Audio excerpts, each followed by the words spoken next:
what would you advise foreigners? Would you advise foreigners who want to build brands to come to China and develop their brands?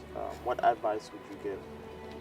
So, for me, you can and you should come in China for either if you really want to produce some hardware or innovative product.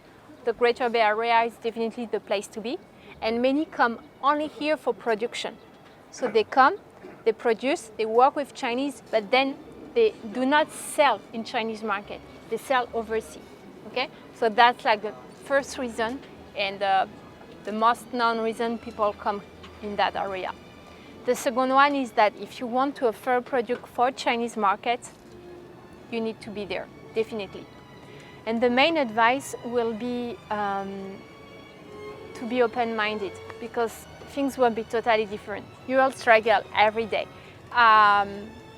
It's not easy. I mean, life. I heard a lot of people say, "Oh yeah, I love China," and so on. No, for me, it was not easy. It was not easy at all every day, because every day I struggle to understand them, to understand the culture. I was very happy at the end of the day, but it's not 24 hours out easy. So you have to spend time to understand them, learn the culture. If you can learn the language, that will be definitely an asset.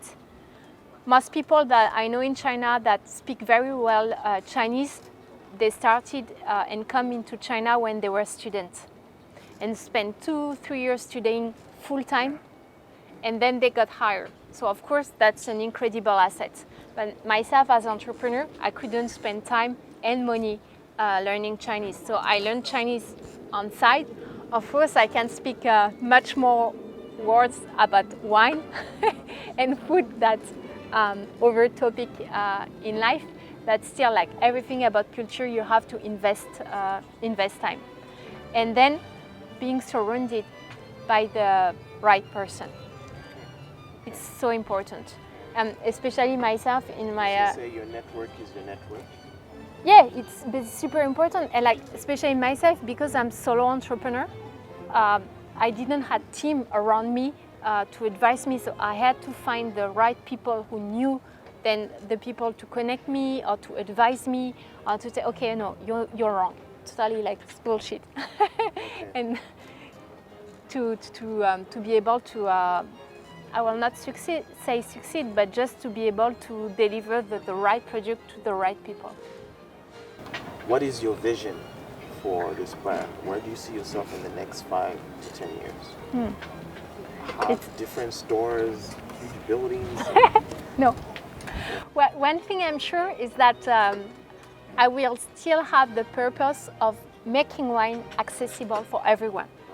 Not only maybe APP, I'm not sure store, but because I want to have an impact. I want to have an impact of people, because for me wine is really sharing, it's giving joy, making people happy, giving life.